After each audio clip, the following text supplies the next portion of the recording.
tendrá que ser respaldado por estos activos. De esta forma, uno puede, con estas dos restricciones, generar un presupuesto consolidado. Todo, sí.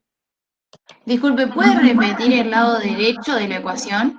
De la 4.2, sí. Estos son los intereses que va a tener que estar afrontando la autoridad monetaria, y este es otro pasivo que tiene. Este pasivo es la emisión monetaria en términos base monetaria. ¿Sí? Si se quiere, uno podría decir acá, yo puedo pasar esto para este lado y sería deuda menos estos intereses que me estaría generando. O sea, la nueva tenencia de deuda con estos intereses que me está generando. Ahora, en el caso del público, o sea, todos nosotros, hay una parte de deuda que emitió el Tesoro, parte de esa deuda fue a parar al Banco Central, entonces el resto lo tenemos nosotros. De esta deuda total emitida por el Tesoro, lo que no fue a parar al Banco Central, vino a parar a nuestro poder. Entonces, allí nosotros podemos hacer ahora, tomando en cuenta los dos sectores, un consolidado. Sumamos las dos restricciones, la del Tesoro y la del Banco Central, y operando de manera conveniente les va a quedar esto. Eso, si no lo han hecho, les aseguro que da. Yo lo tengo hecho, es un poquito de hacer algunos no hay demasiados trucos, es todo pura álgebra, nada más.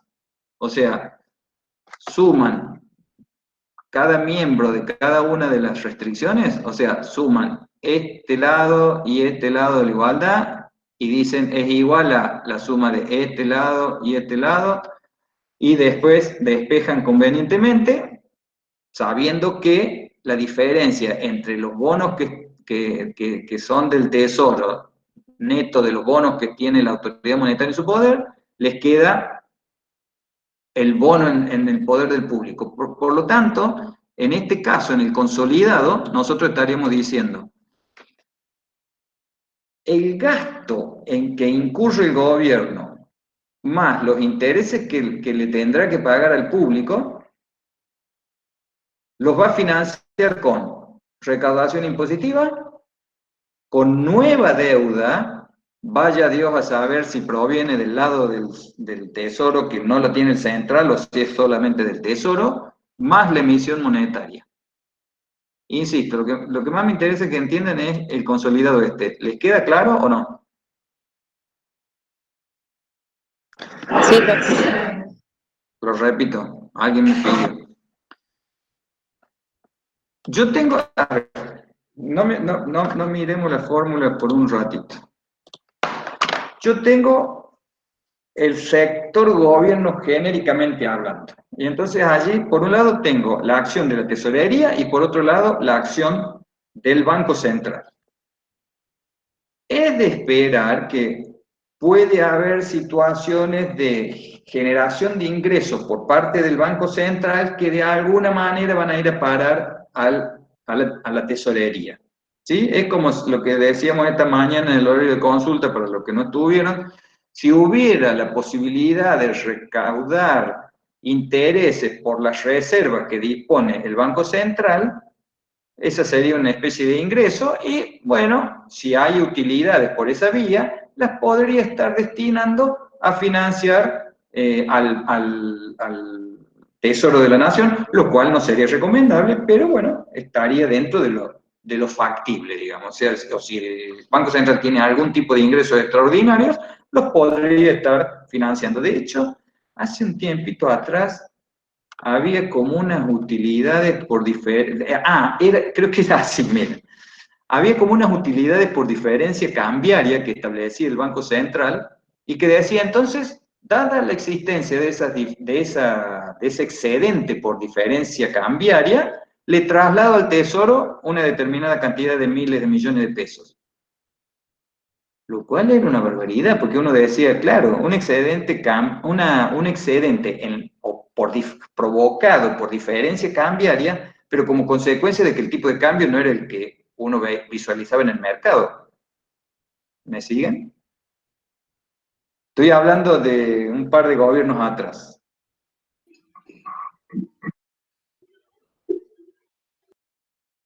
Sí, profe. ¿Se entendió? Bien, perfecto. Bueno, entonces, de nuevo, tenemos vamos a hacer el consolidado. Entonces yo tengo que ver en el consolidado sabiendo de que, en definitiva, la deuda, el gobierno, ¿con quién la debería tener estrictamente hablando? Conteste. Con el público.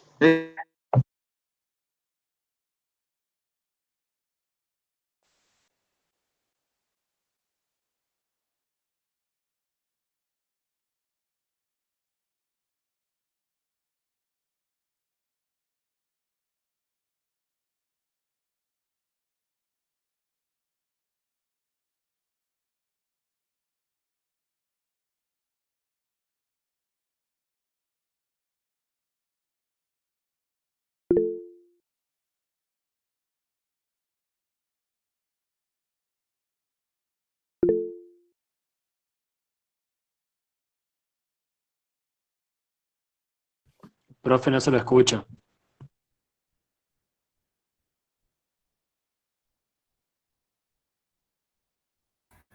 Profe, no se escucha.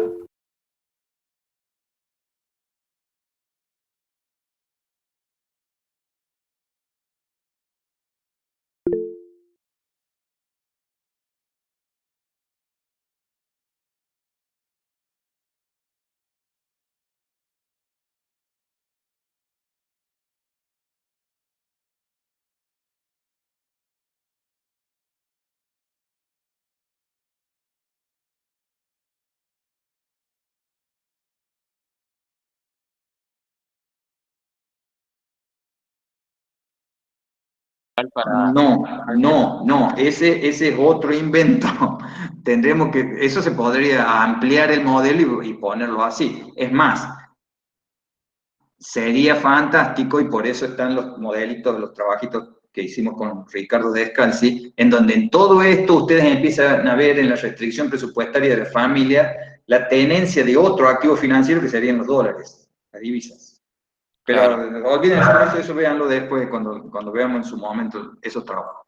Pero entonces Para seguir básicamente los que pueden ver serían los bonos del gobierno que mantiene el Banco Central. el Banco Central. Y los que quedaron B solo son los que están en poder nuestro. Bien, perfecto, gracias. Bárbaro. Entonces, esta sería la restricción consolidada del gobierno, la que ustedes tienen acá como 4.3. ¿Sí? Fíjense, no es otra cosa que decir, de nuevo, el gasto en que va a incurrir el gobierno más los intereses que debe de deuda, eso es pregunta. Si yo quisiera, esto que son impuestos acá, ¿sí? Que son parte de sus recursos. Si yo lo pasara de este lado de la igualdad y hago, esta parte sería como un déficit G menos T, sería un déficit, ¿cómo lo llaman ustedes en finanzas? Primario. Primario, exactamente. Pero el tema es que nosotros no tenemos que fijarnos en el déficit primario. Nos tenemos que fijar en un déficit amplio, que sería el que contempla también el pago de intereses. Ahora, confiésenme, los que dijeron primario, ¿ya están en quinto año? No. Algo Lo así. con Jacob, profe.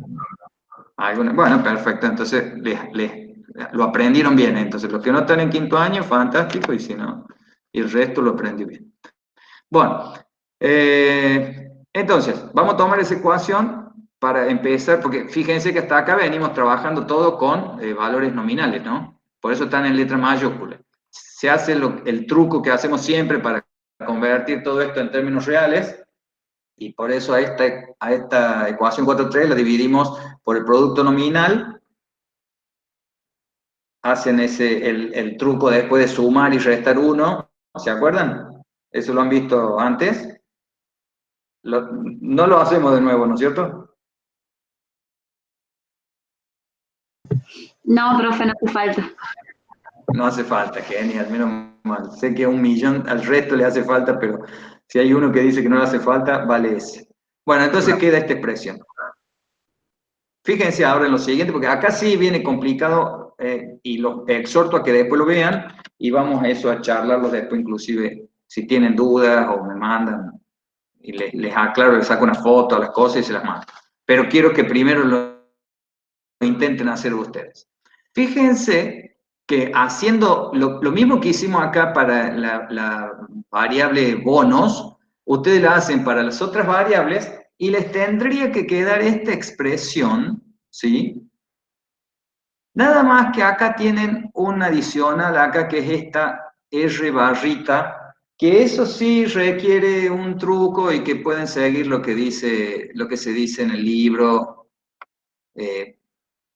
para que se den cuenta de que esta R barrita que la tienen acá expresada es el rendimiento real ex post entre el T-1 y T. Es un proceso un poquito complicado, tratar de darse cuenta de alguna cosita por ahí, de restar en ambos miembros algo para que les termine dando eso. Pero lo que me interesa que sepan es qué quiere decir eso. Sí. Perdón, ¿puede ampliar un poquito el Word? Así se ve un poquito más grande la letra. ¿Cómo no? ¿Cómo no? ¿Cómo no? Lo que pasa es que esa parte es de letra chiquita. Gracias. ¿Ahí? ¿Puede ser ahí? Sí, excelente, gracias. Vale. Perdón, eso es un error mío. Yo cuento que ustedes lo tienen impreso esto y que lo van siguiendo de ahí, por eso. Pero porque me gustaría que hagan así para que le vayan anotando cosas al lado, como diciendo, esto no lo entendí, esto lo voy a calcular, esto se lo voy a preguntar al profe después, lo voy a calcular y después le pregunto. Pero bueno, perdón. Sí, pero no tengo impresora, lamentablemente. Está bien, listo, sí. Te entiendo.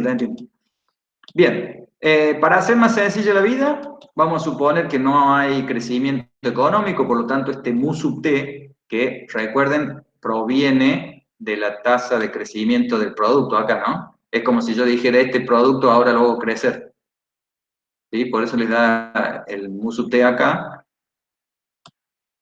Y suponemos que es igual a 0. Y entonces, al mismo tiempo decimos, bueno, ¿a cuánto era igual la tasa de interés real? Teníamos esta expresión, y entonces esa tasa de interés real, esta que estaríamos calculando acá, si le incorporamos una inflación esperada, sería la tasa de interés real ex ante. Entonces acá sí viene un truco que Walsh nos hace generar, de nuevo, pura álgebra, sí, tiene un manejo más o menos duro, pero no tanto. Lo pueden llegar a encontrar. Suman en ambos miembros esta igualdad a la ecuación 4,4. Operan, hacen todos los cálculos pertinentes. Y lo interesante de acá, y acá empiecen a prestarme mucha atención, es lo que nos queda como el consolidado. De nuevo, fíjense que del lado de lo que tiene que enfrentar el gobierno, no ha cambiado mucho. O sea, lo único que me cambió es que acá tengo la tasa de interés real. Por lo tanto, tengo que enfrentar el gasto público en términos reales más los intereses en términos reales. ¿Y con qué lo voy a financiar? Lo voy a financiar con la recaudación impositiva en términos reales, con el endeudamiento en términos reales, por eso tengo crecimiento de la deuda, bonos en T menos T menos 1. Estos bonos, de nuevo, ¿en poder de quién estarían? Del Estado, ¿no es ese? Oh. No, digo el Del público. del público, dicen. Del público, nosotros lo tenemos esos bonos. Bien. Sí, también. Entonces, por eso, porque con este nuevo endeudamiento es lo que le permite al gobierno hacerse de fondos para financiar todo esto. Pero aparecen dos elementos, pero fantásticos en el análisis, terribles en el sufrimiento privado, que son estos dos términos. Cuando ustedes operan, le aparecen estos dos términos.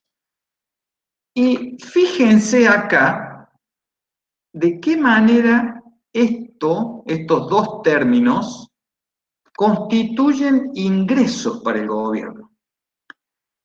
Vamos por este que es más genérico, el corchete que yo tengo acá.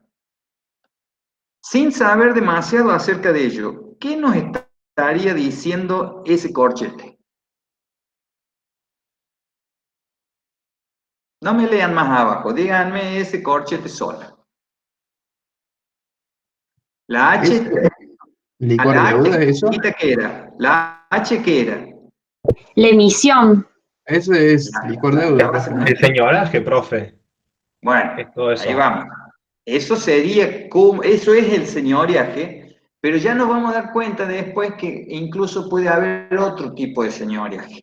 Exactamente, esto sería como el señoriaje, en el sentido de que lo que yo dispongo de emisión hoy, neto de lo que traje, lo que pasa es que esta emisión que hice ayer está descontada con esta tasa de inflación, ¿sí? O sea, hoy lo que emití ayer no es igual a lo que tengo hoy, entonces este neto me permitiría financiar estos gastos.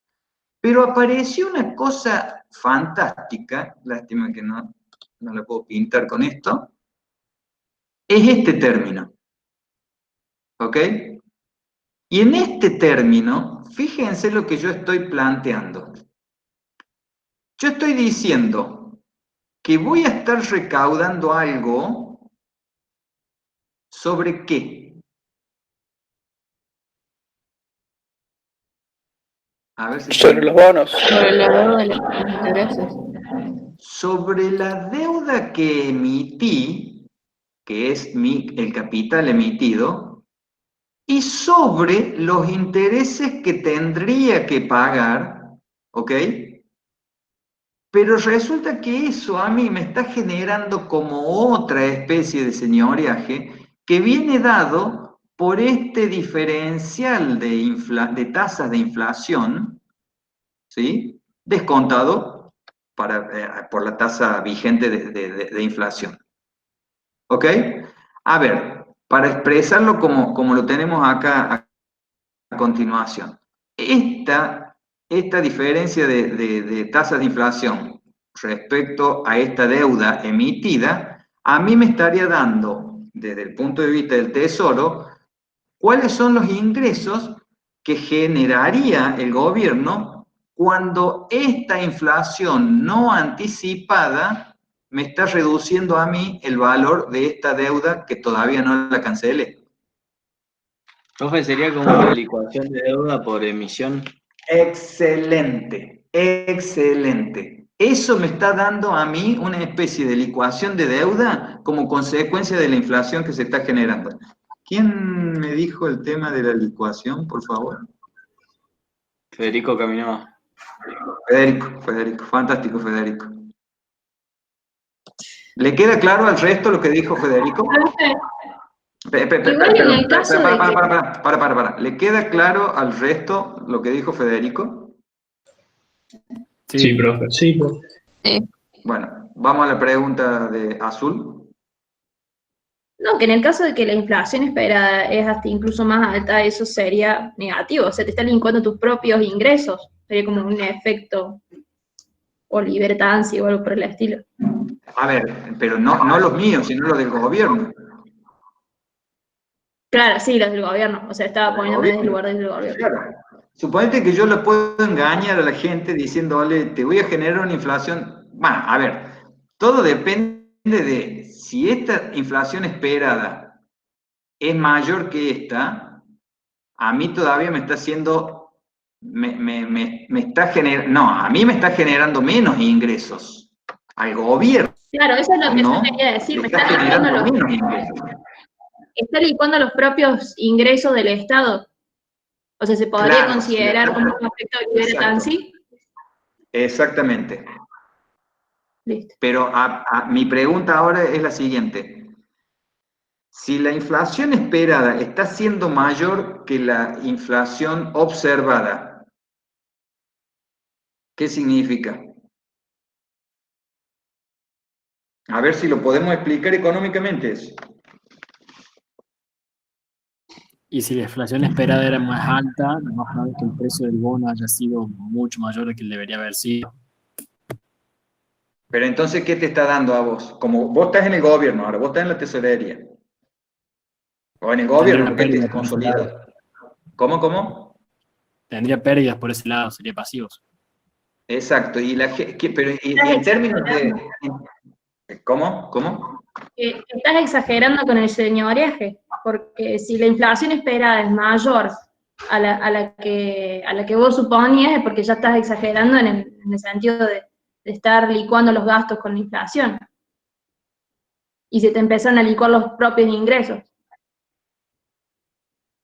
No me queda muy claro eso de estar exagerando con el señoreaje. En realidad, ¿quiénes están generando esa tasa de inflación esperada? ¿Quiénes esperan esa inflación? El público. El público. Exacto. El público, exactamente, el público. Por lo tanto, la gente dice, no, vos gobierno a mí no me engañás, vos me querés engañar y me querés hacer creer de que va a ser más baja la inflación y después me la das con una tasa de inflación más alta y entonces ahí sí me recauda señoreaje. Pero yo no te lo voy a dejar hacer. Por eso, en esta fórmula, hay que ver cómo funciona este numerador que está acá. ¿Ok? Probablemente podría darse de que si nosotros tuviéramos una perfecta predicción, diríamos la tasa de inflación esperada es exactamente igual a la observada, consecuentemente esto es cero, entonces no te dejo recaudar señoreaje por el lado de la deuda.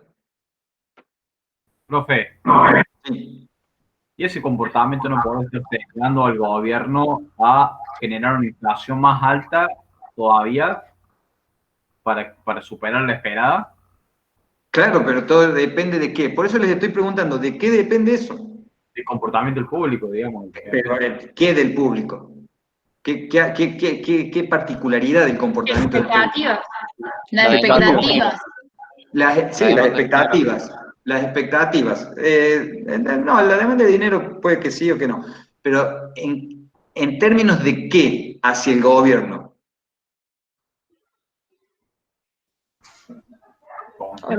Público. Sí, yo creería que las expectativas por ahí escuché algo que... Gasto público. Credibilidad. ¿Cómo? La confianza. Díganme una palabra que termine en ZA. Confianza. Confianza. Entonces, vos le perdiste la confianza, entonces directamente no te vas a dejar engañar.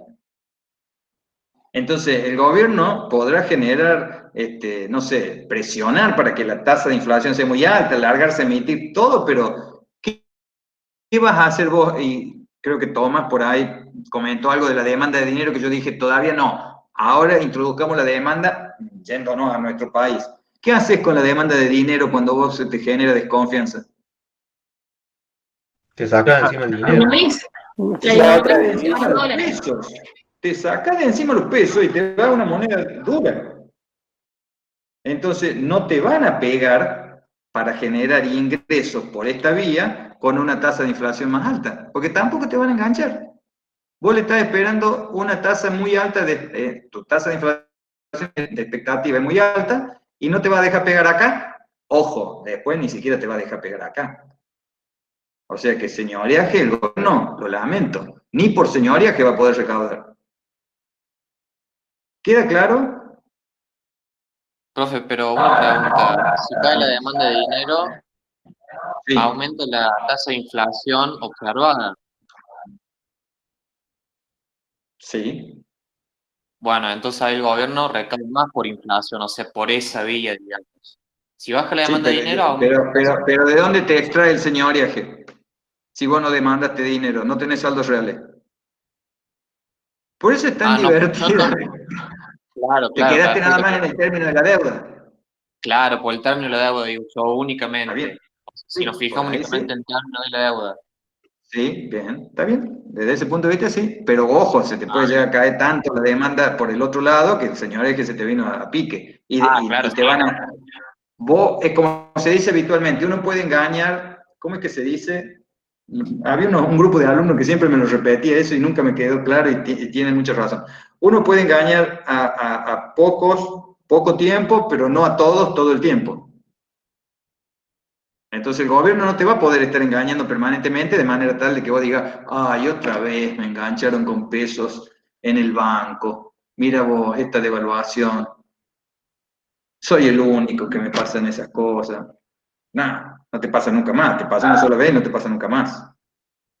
Bueno, por ahí los más vulnerables que no tienen posibilidad de irse el dólar, les pega Sí. siempre, digamos. Y por eso odienla con todo su alma al proceso inflacionario. ¿Por qué? Porque incluso lo estamos viendo ya acá, lo estamos discutiendo, es lo más antidemocrático, antidistribución del ingreso, llámenle como le quieran llamar, porque atenta contra los más pobres. Está clarísimo eso. Está clarísimo, sí. Bien. Bueno, sigamos. Entonces, sí. Pero la cuestión, por ejemplo, no sé, bueno, $1,000. No, espera que no te entendí bien. Decime de nuevo. Que no se pueda comprar dólares. También, Sí. de alguna forma, que vos no puedas escapar, por así decirlo. Ah, sí, está bien hecha la aclaración. Sí, justamente, por eso todas las otras medidas que se hacen, justamente son para que la forma de extraerte señoriaje siga vigente. Pero insisto, ¿a quién le seguís sacando señoriaje, extrayendo señoriaje?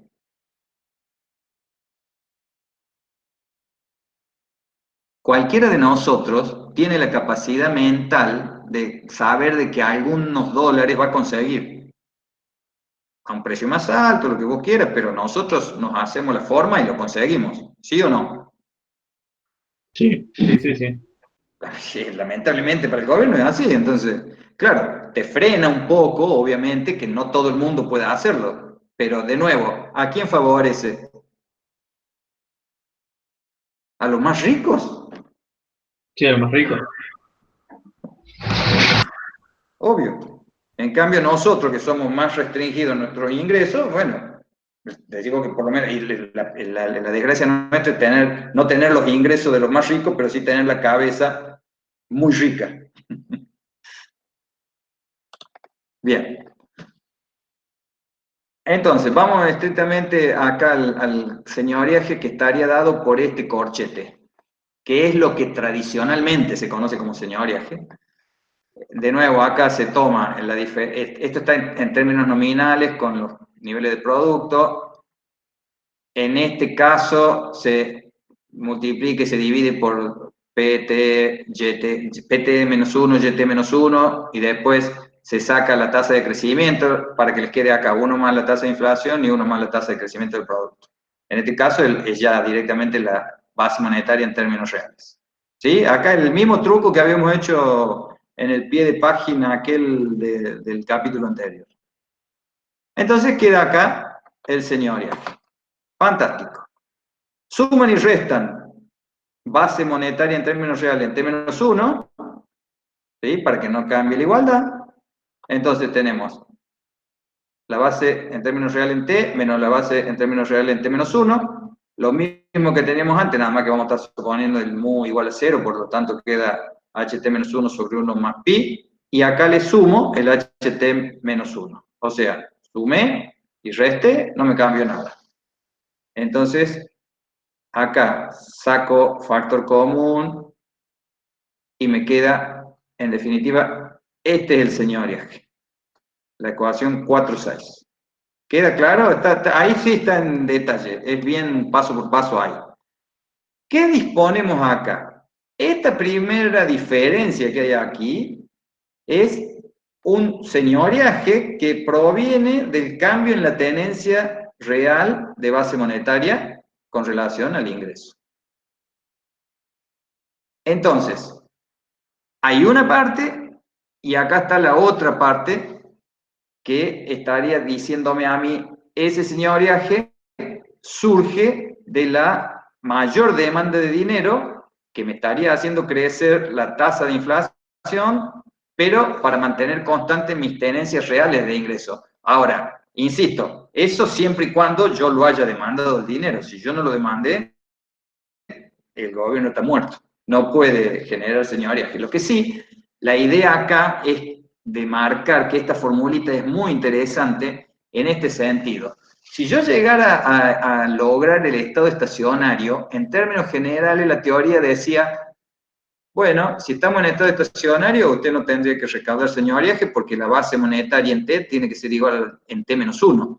Pero por el truco que hicimos, nos damos cuenta de que es probable que aun cuando estemos en señoriaje, cuando estemos en estado estacionario, vamos a recaudar algo de señoriaje que viene por esta parte. ¿Queda claro? Sí. ¿Y por qué se demandaría más dinero, digamos, si la tasa de crecimiento de la economía es 0? Por expectativa de que después va a crecer, no sé. Y eso, a ver, está bien, tu pregunta está bien en el sentido de decir, si ya estoy en estado estacionario, bueno, imagínate que hay gente que no se da cuenta. Pensarlo en esos términos, porque ahí es como que hicimos como el supuesto en el absurdo, pero bueno, es de esperar que puede estar esperando hacia un cambio tecnológico o algo, y entonces vos vas a seguir demandando dinero. ¿Está? Profe, perdón, yo no entendí. ¿Qué? ¿Quién me está hablando?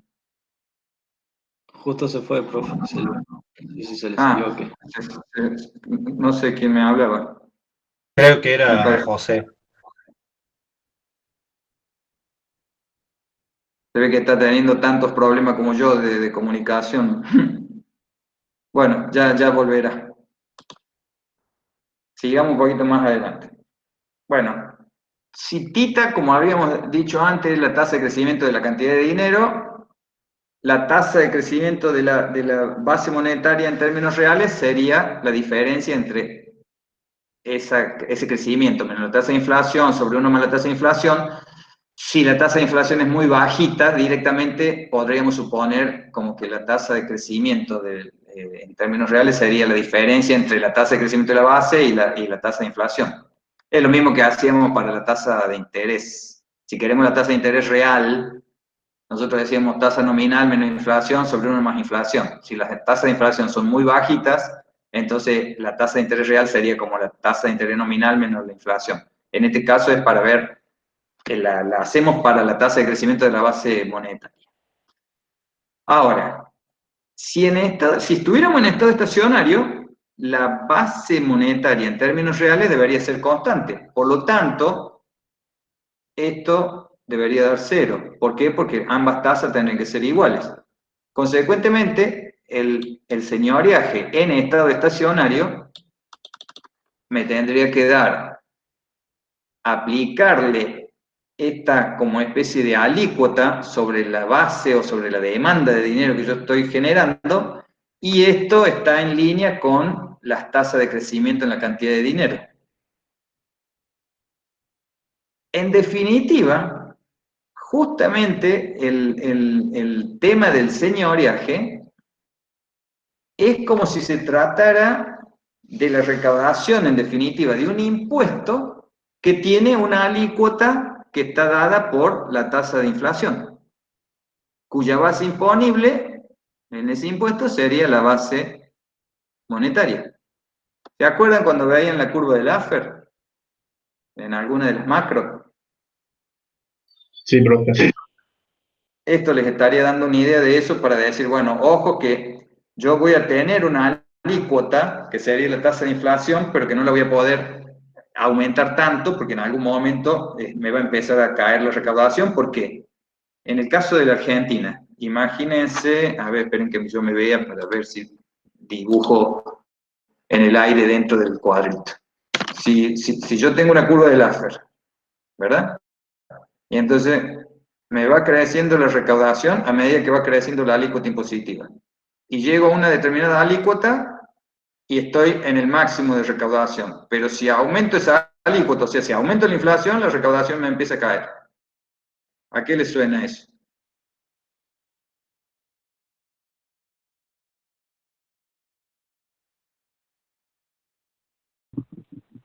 A que la gente se empiece a desprender de los pesos, entonces no así. Exactamente. Entonces, la tasa de inflación esa que lograron ahí arriba, que les daba la máxima recaudación del señoriaje, asócienmela con la tenencia de saldos reales que ustedes habían visto en el MIU.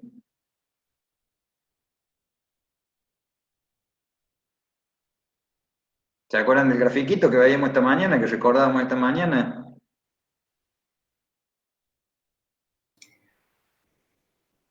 Usted dice por el hecho de que la gente se quiere, o sea, deshacer de todos los saldos reales que tiene, entonces va disminuyendo. Ahí va.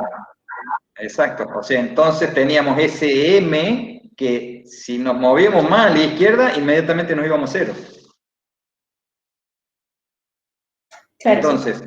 cuando estábamos en la curva del Laffer, en la punta, y empezamos a disminuir, es como si de ahí empezamos a hacer ¿qué?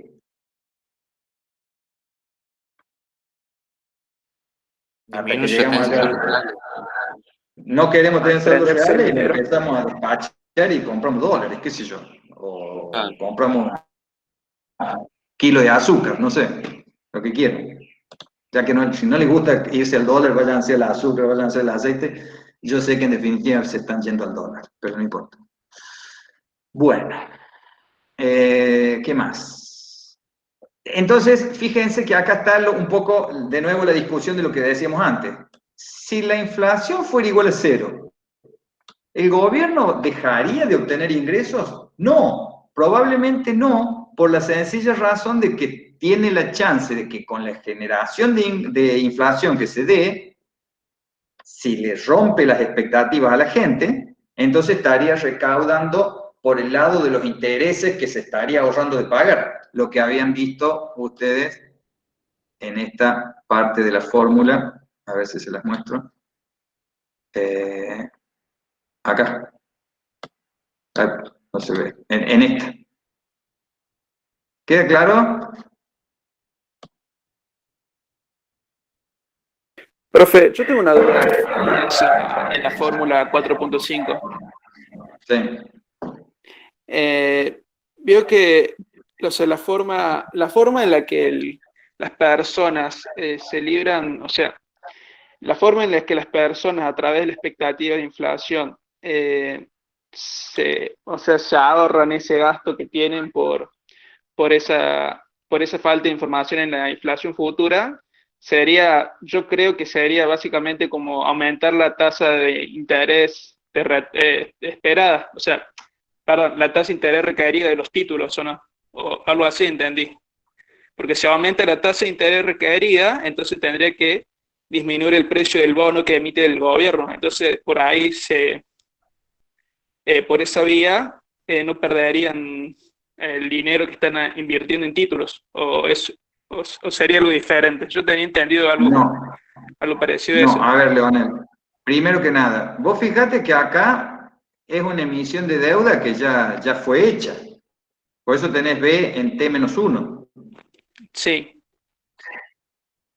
Entonces, donde se está aplicando el ahorro es sobre esta deuda. ¿Y ahorro de qué? En términos de intereses reales. ¿Por qué? Porque le está generando más inflación, más inflación de lo que la gente espera. No pierdas de vista que estos son los ingresos que tiene el gobierno. No, sí, por eso, pero yo decía del lado de las personas. O sea, si vos querés que el gobierno no te enganche, yo ya compré el bono. Compras el precio del bono más bajo. No. A ver, el bono ya lo compré. Sí, eso sí, seguro. Bien. Sí. ¿Dónde estaría perdiendo? Estaría perdiendo en la medida de que esta tasa de inflación con la que me pegan a mí sea mayor que la que yo esperaba. Eso me estaría diciendo al mismo tiempo desde mi punto de vista, que esta tasa de interés real que yo percibiría por esos bonos está siendo más baja. Entonces estoy teniendo menos ingresos. Yo. En el caso del gobierno, los estaría ganando porque por esta vía genera más ingresos. Sí. ¿Eso es lo que me estás diciendo? Si te asevero eso, sí, te digo que sí. Sí, algo así estaba pensando. Bueno, es que no entendía muy bien cómo era la vía en la que las personas perdían dinero por esa tasa de inflación, o sea, por esa expectativa. Por modificar la expectativa de inflación. O sea, si yo espero una tasa de inflación más alta, entonces mi interés requerido por el título que voy a comprar o que todavía no compré. No, pero acá ya lo compraste. No, pero acá ya lo compraste. La inflación Sí, vos la vas a sí. estar perdiendo por la tenencia de tus saldos No, bueno, reales. ya sé, pero digo, en el periodo siguiente, por ejemplo, si el Sí. gobierno emite un título, entonces Sí. yo espero una inflación muy alta, entonces la tasa de interés requerida del título tendría que ser más alta, o sea, alta, ¿no? Mucho más alta, sí. Claro. Sí, sí, sí. Y Pero si ahí la de nuevo el expectativa gobierno... que yo tengo... ¿Cómo? Claro, pero de ahí el gobierno va a intentar engañarte diciéndote, no, mira, nosotros somos los mejores, somos los paladines de la justicia y somos super dry, como el Claro. profe Neder, y entonces vamos a generar inflación muy baja. Claro, y entonces ahí disminuyo mi expectativa y disminuye mi tasa de Y interés viene el requerida. gobierno y te la da de nuevo. Claro, ahí está. Sí, Pero estoy seguro que no va a pasar porque ya lo sufriste antes. Entonces, y aparte lo tenía el profe Neder para que te esté anticipando las cosas.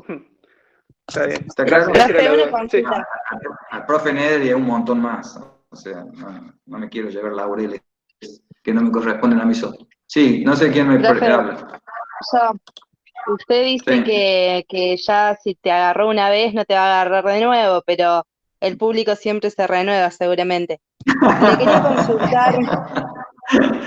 Pero tienen algunos malditos como viejos como yo que ya vienen en varias generaciones y se lo viene diciendo a las generaciones de ustedes. Como digo yo siempre, yo soy siempre esto y ustedes son estos. Cada vez hay distintos. Yo voy Sí. creciendo más y ustedes son siempre lo mismo.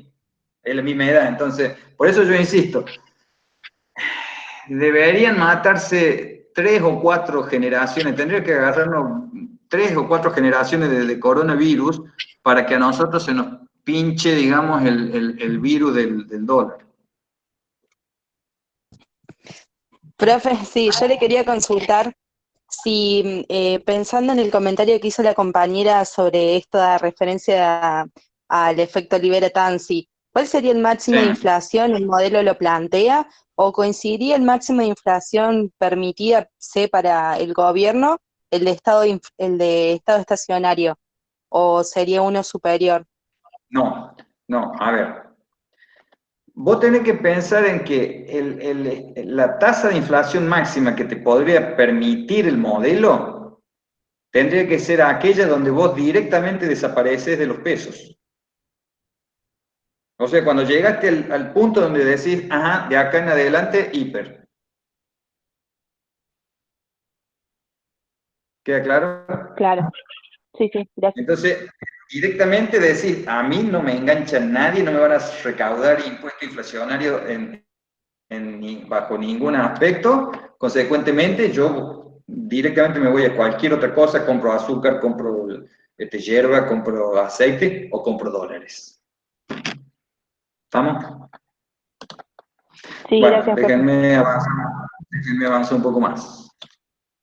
Esto ya lo vimos, entonces lo del señoriaje.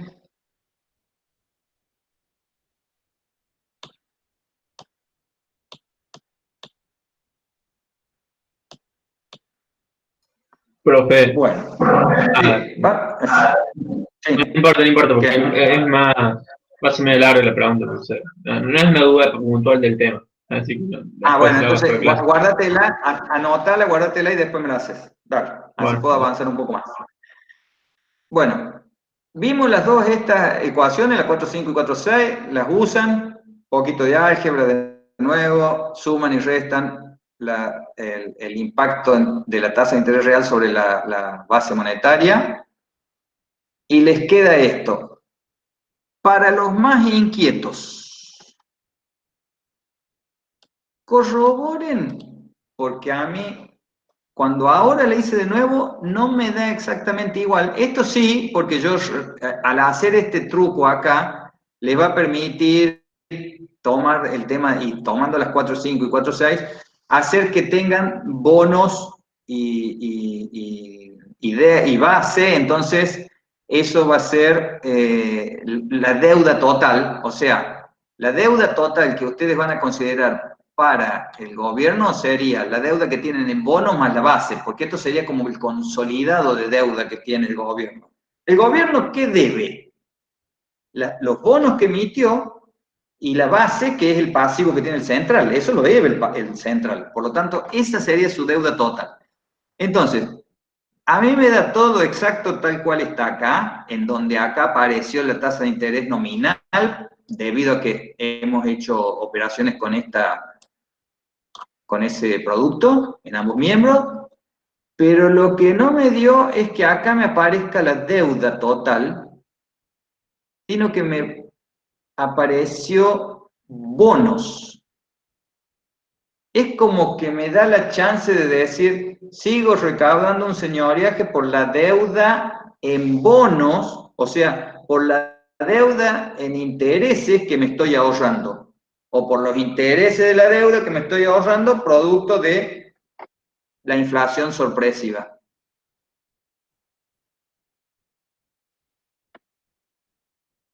A ver, quiero asegurarme. ¿Entienden esta fórmula? Más allá del álgebra de cómo llegar. Sí. Lo único que hice fue decir ahora voy a tomar la deuda total. Esta D.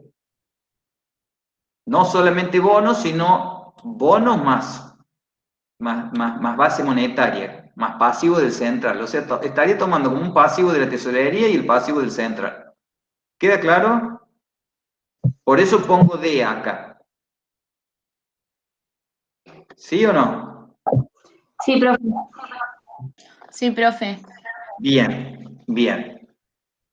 Ahora, dentro de esta deuda hay una que paga intereses, que son los bonos, y una que no paga intereses, que es la base. ¿Queda claro? Sí, profe. Entonces, aquí, en donde yo voy a estar ahorrando intereses, y eso constituye el ingreso del gobierno, a mí me estaba dando bonos solitos, la B, no B más H acá, porque yo de la base no ahorro intereses. Por eso no sé si llegara a ser un error de Walsh y el profe NR lo descubrió, bueno, sería el hombre más feliz del mundo, listo. Pero la lógica me indica eso, pero Walsh es muy difícil que se equivoque. Y el profe Neder es muy factible que se equivoque. ¿Queda claro? Así que para los inquietos, cuando la descubran, cuando la calculen a esta fórmula, fíjense qué les da acá, si les da D o B de burro, como el profe Neder. ¿Ok? Ok, profe. Bien. Entonces acá, ahora, estrictamente a como nosotros conocemos el señoriaje quedó marcado acá, o sea, porque aquel corchete que teníamos nosotros, en la ecuación creo que era la 4.5,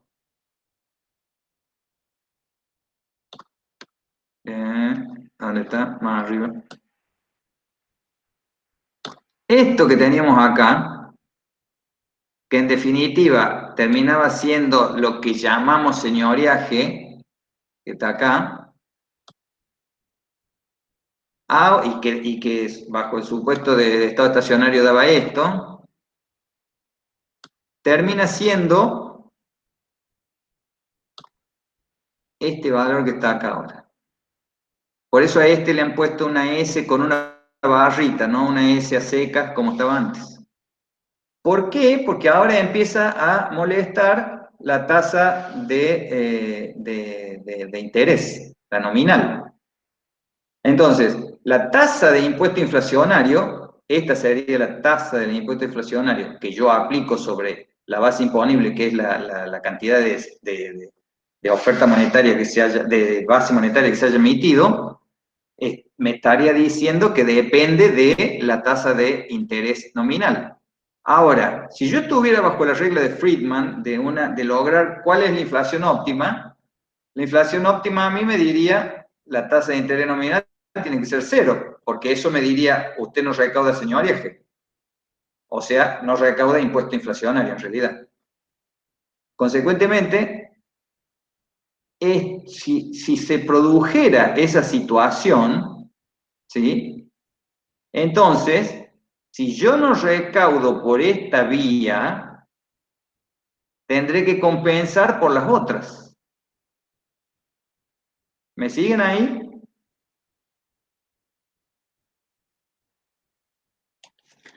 Profe, ¿puede repetir? Sí, cómo no. Fíjense en la restricción 4.8. ¿Sí? Yo tengo que financiar todo esto. Y hagan de cuenta que he cifrado esperanzas enormes en financiarlo con señoriaje. Pero resulta que si se me llegara a dar la regla de Friedman de inflación óptima, la tasa de interés nominal va a ser 0. Entonces yo no recaudo nada por esta vía. Entonces tengo problemas. No puedo financiar esto. Si no lo recaudo por acá, lo tendré que recaudar por alguna de las otras partes. Entonces, o aumentaré la presión impositiva, o aumentaré el stock de deuda, o trataré de generar inflación sorpresiva para recaudar sobre esta vía. Acuérdense que para mí es una B y no una D ahí, pero después lo vamos a chequear. Pero conceptualmente, ¿queda claro el ejemplo? Sí, profe. Sí. Igualmente, también se puede bajar el gasto. Ah, bueno, eso es lo que hay que hacer, no es lo que se puede, eso es lo que se debe hacer. Exacto. Pero ¿qué hacen los gobiernos? Los gobiernos no se preocupan por eso y dicen, por algún lado te voy a matar. Profe, yo en la ecuación 4.8 no entiendo qué hace la tasa de interés nominal ahí con las tenencias de dinero pasadas. Bueno, es que ese es el truco que te hace generar esta acción algebraica, y entonces te determina que vos vas a recaudar señoriaje en función del nivel que tenga la tasa de interés nominal sobre los saldos reales que mantengas. ¿Qué habíamos dicho que era una tasa de interés nominal para nosotros? ¿Un costo? Un costo de oportunidad. Un costo de oportunidad, perfecto. En este caso, ¿qué estaría haciendo para nosotros?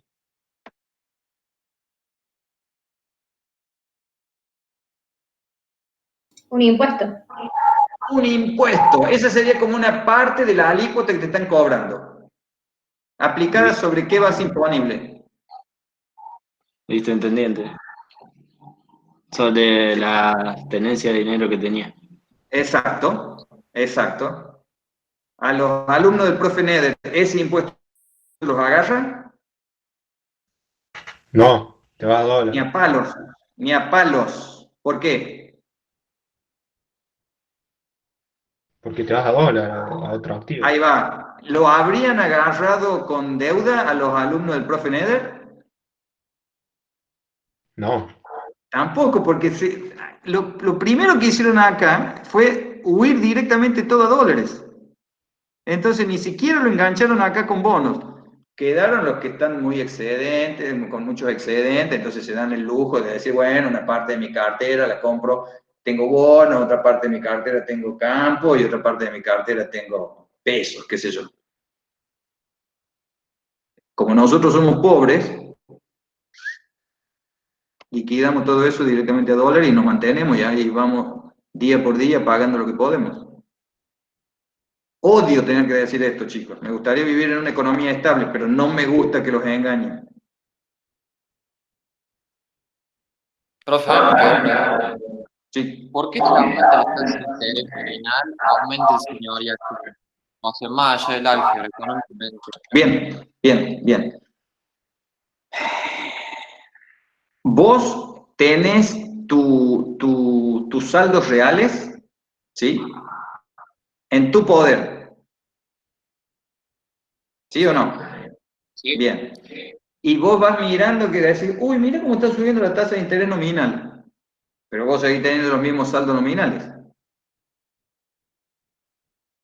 Claro. Bien. ¿No estás perdiendo? Sí. Ah, listo. Si hubiera sido contador, me hubieras dicho, no perdí No, nada. claramente eso estoy perdiendo, pero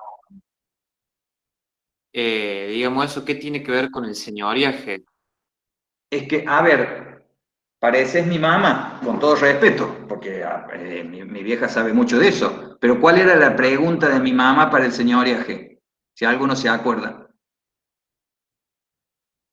Es como hacer Que un no hay lugar donde le casilla cobran para ir a impuestos. pagar. Uno solo, contésteme porque se acopla. Que no hay casilla para ir a pagar el impuesto inflacionario. No hay ninguna ventanilla donde yo vaya a pagar el impuesto inflacionario.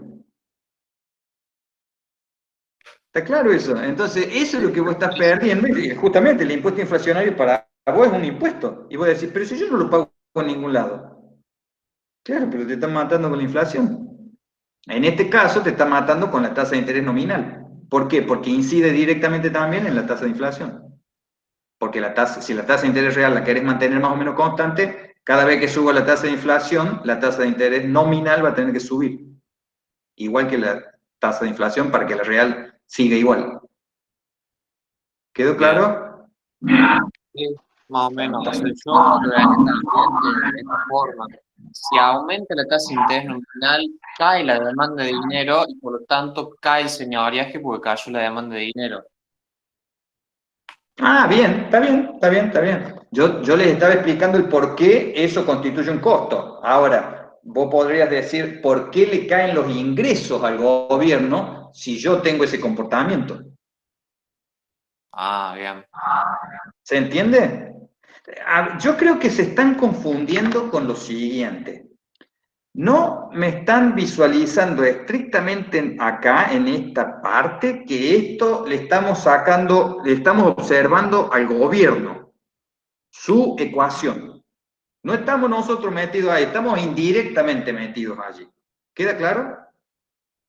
Pero Sí. lo que acabas de decir está bien. Esa es la explicación que el gobierno se tendría que estar dando y diciendo, che, me engancharon, ¿viste? Nosotros porque queríamos generar señoriaje y aumentábamos la tasa de inflación y eso provocaba que la tasa de interés nominal creciera. Date cuenta, están hablando el ministro de Economía con el secretario del Tesoro, de fuera, secretario de Hacienda, y dicen, ¿te das cuenta cómo nos pegaron en la cabeza? ¿Por qué? Porque no nos permiten recaudar el señoriaje. ¿Por qué? Y porque la demanda de dinero le cayó al piso, a todo el público. Pero está bien, lo que me decís vos es como si lo estuvieras mirando de la gente, del público, de todos nosotros. La explicación que estamos dando acá con la ecuación 4.8 es cómo lo mira el gobierno. ¿Ok? Bien, perfecto. Una pregunta, profe. Sí. Ahora en el caso del cepo, como no podés... pará, ahí te hago la pregunta que justo me viene a hablar una persona. En el chat una compañera preguntó y le respondieron algunos. La tengo que ver de ahí a la pregunta del chat. ¿Y qué se hace ahora que hay cepo para huir del impuesto inflacionario? Ah, bien. Buenísima pregunta. Creo que la respondimos esta mañana. Pero no importa, la respondemos de nuevo ahora. Si no. De hecho, profe, yo le agrego una que aporta la pregunta del CEPO. ¿Qué considera de, yo escuché que hay unos plazos fijos, en teoría, que se ajustan a la inflación, en teoría? Mentira. Mentira, no lo creas eso. No, nada, ni ahí. Si ese... O sea, lo escuché Peche el otro día hablando, yo en general considero que eso es mentira, pero lo escuchaba pues hablando y quería ver qué opinaban. Bueno, yo opino acá, pero ustedes me graban todas las cosas, después andan diciendo las cosas por ahí, pero bueno, no importa. Vamos a hablar, total, yo soy este y no puedo ser otro. Primero, con el tema de los plazos fijos, nunca van a seguir el ritmo de la inflación, siempre te están robando la plata. Y con respecto a lo que nos planteaba Gise acá, de decir, bueno, ¿y cómo yo puedo huir del cepo? Y tenés un mercado marginal que te lo permite hacer y que vos le crees más a ese mercado que al otro y entonces huirás.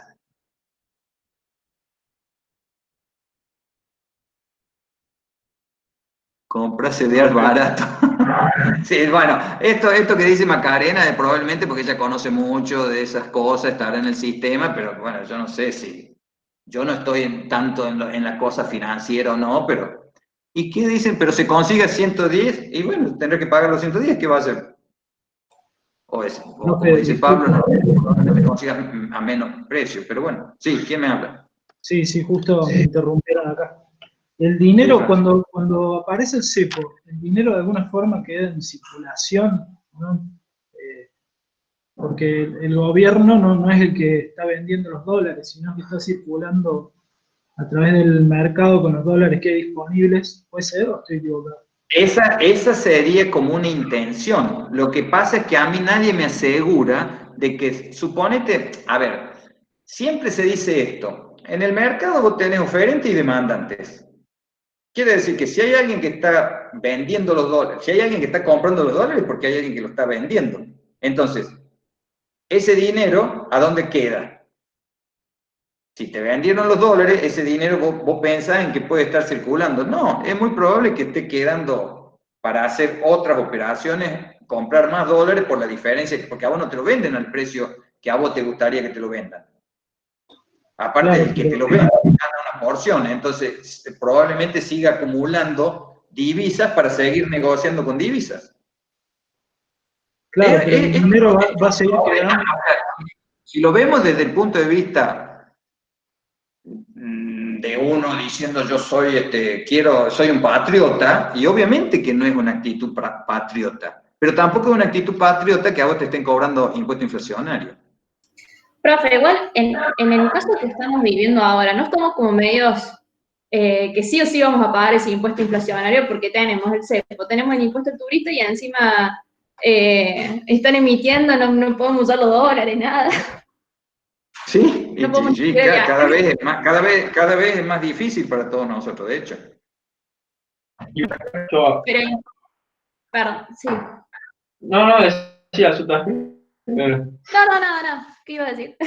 No, lo que yo iba a decir que yo te he escuchado que la recaudación hoy cayó con el tema de la cuarentena como un 30%, creo, sumado a que estamos casi defaulteando bastante deuda, digo, de no ser por el cepo, no sé, como que estaremos ahí, pero me parece, ¿no?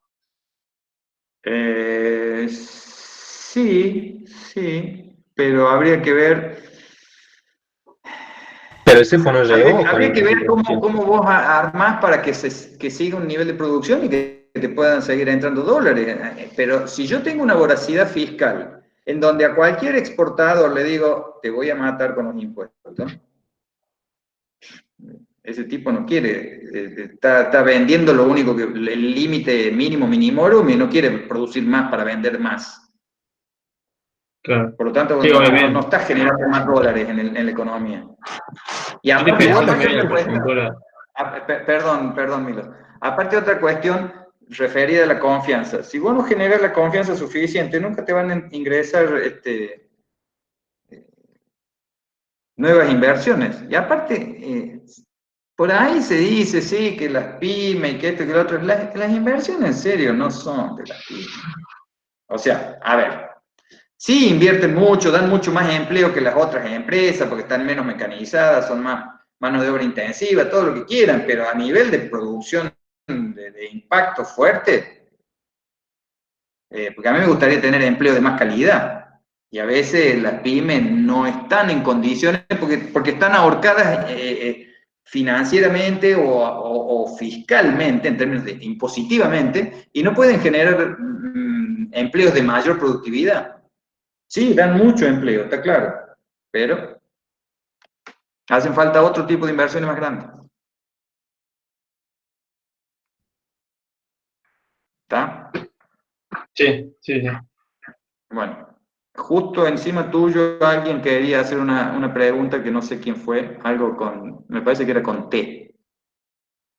¿Quién fue? No, era yo y quería decir que la gente igualmente sigue haciendo cola para pagar impuestos y me parece totalmente ilógico. Eso es un acto de patriotismo, pero enorme, que yo valoro. Escúchame, si vos me buscas a mí, yo estoy súper al día con los impuestos. Por supuesto, sí, mi familia igual, pero Y es por como, eso, lo tomo por ahí como pagar la cuota del club. Yo sé que claro. si no le pago la cuota del club, no voy a ir a jugar nunca más al fútbol, entonces sigo pagando la cuota del club.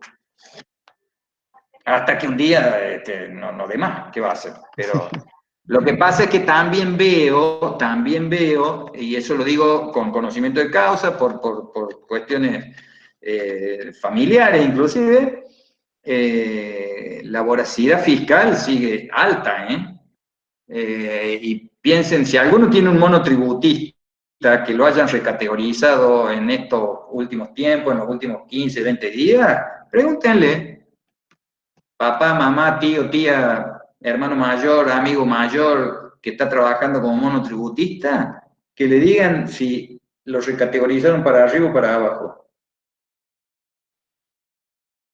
Y anda a cobrarle ahora a un monotributista más de 2.000, 3.000 pesos por mes.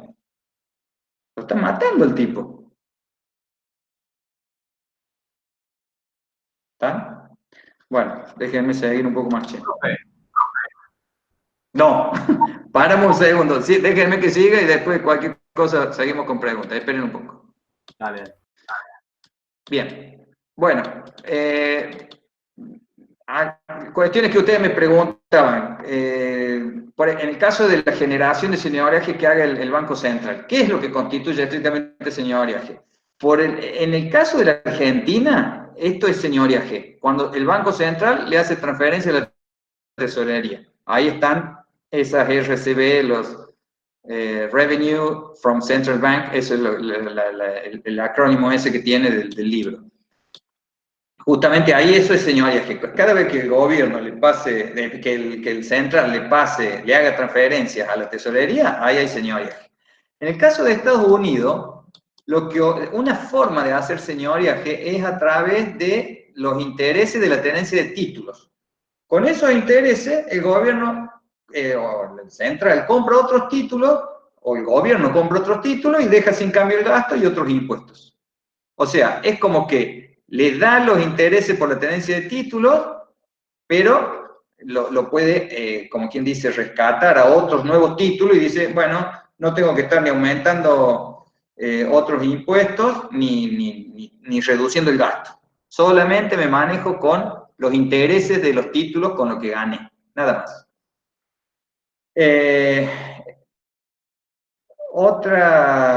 Si se quiere con esos dos elementos, digamos, para decir qué constituye el señoreaje, son estos dos tipos de transferencias, o el valor real del cambio en la base monetaria, que era lo que habíamos definido con la formulita S, la 47, o la emisión de deuda que no paga intereses, que es la S barrita, y ahí seguimos generando señoreaje.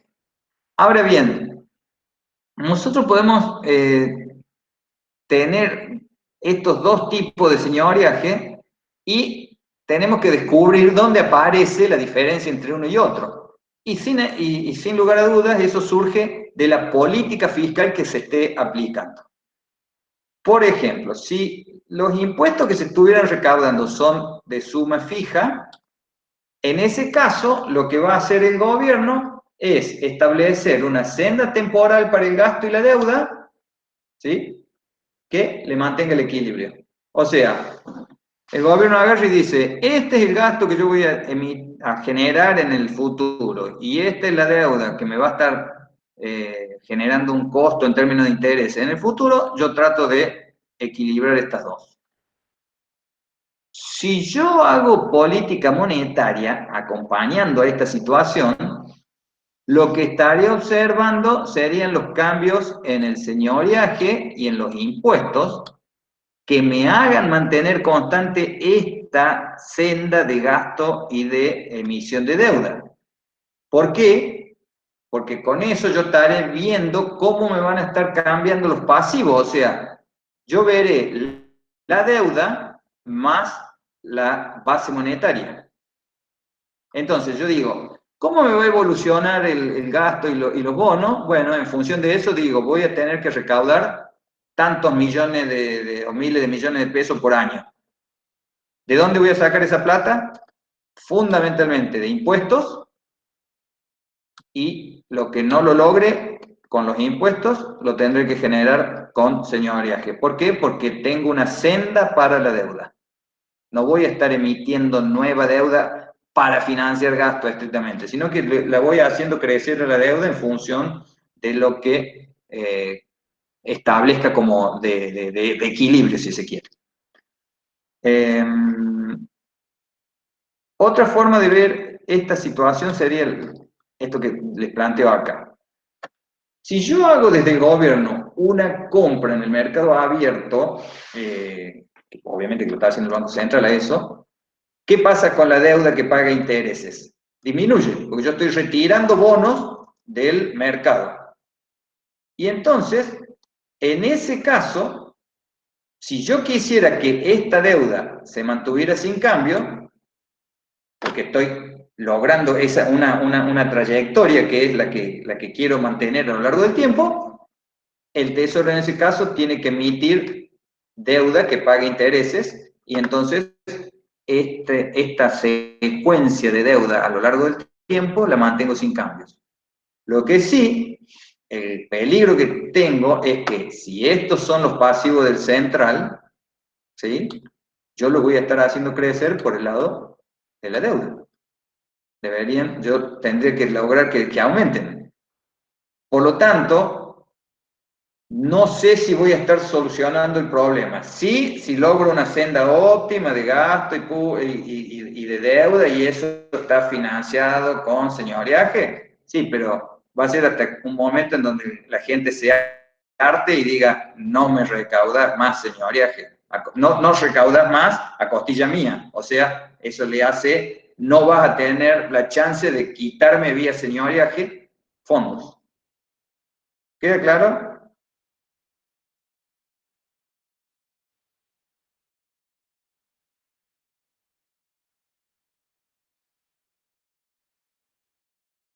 ¿Se cortó de nuevo? No. No, profe, se escucha. Está bien. ¿Queda claro entonces? Sí, profe. Sí. El problema, insisto, está en agarrar y decir, bueno, a ver, ¿qué vas a querer financiar vos, gobierno? Gobierno consolidado, me refiero. Y entonces, yo voy a decir, bueno, a ver, con la política fiscal, ¿qué es lo que voy a hacer yo? Si estoy tomando estrictamente el consolidado, puedo decir, voy a tomar en cuenta el gasto público que voy a querer tener de acá a varios años, mi periodo de gobierno o los 2 periodos de gobierno que quiero tener si pienso en una reelección, y lo que haga con la deuda consolidada, o sea, bonos más base monetaria. Y entonces, con la política monetaria, lo que voy a hacer es determinar esta división de la deuda total, o sea, entre bonos y base monetaria, para decir, bueno, a ver cómo me comporto y trato de extraer señoriaje. Esa es la idea. Si yo no logro recaudar a través de impuestos, ni a través de la nueva emisión de deuda, porque yo a lo mejor tengo una trayectoria de deuda que no me permite emitir adicionalmente, entonces tengo que ser muy estricto en cómo voy a hacer mi política monetaria para poder extraer señoriaje. ¿Y por qué tendría que ser muy estricto con eso? Porque corro el riesgo de que la gente no me lo acepte e inmediatamente me dice, no señor, usted no me saca más señoriaje a mí. ¿Queda claro? Sí, profe. Profe, Sí. ¿y no es conveniente que el Estado recaude con impuestos simplemente antes que andar generando inflación para recaudar señoriaje? Sí, obviamente. Lo que pasa es que acordate que los impuestos también te pueden hacer caer muy fuertemente el nivel de actividad. Si vos tenés una Y tiene presión mayor impositiva costo muy político. alta, ¿cómo, Macarena? Que además, el aumentar los impuestos tiene un mayor costo político, capaz la gente lo Ah, identifica más. obvio. A los políticos no les gusta aumentar los impuestos porque los impuestos no te hacen ganar elecciones. Pero la Está inflación claro, eso tampoco. sí. La inflación tampoco, pero te engañan. O sea, a la se me escapó. A los menos informados o a los menos formados. Claro. ¿Está claro? Sin ánimo de ser peyorativo ni nada por el estilo, que nadie se sienta ofendido por esto, pero es jugar un poco con la desesperación de la gente muchas veces. ¿Quiénes son los que padecen más ilusión monetaria? ¿Ustedes padecen ilusión monetaria? No. Seguro que no. ¿Por qué? Porque son gente formada. Y porque dentro de todo son clase media. Ahora, anda a decirle a alguien que tiene un ingreso mensual de, no sé, 6.000 pesos o 8.000 pesos y que tenga que pagar alquiler y que tenga que comer y que tenga que tratar de que un hijo vaya a la escuela y le decís, te voy a dar 12.000 pesos, te lo voy a regalar, y el tipo dice, sí, por favor. O sea, se juega con la desesperación de la gente también.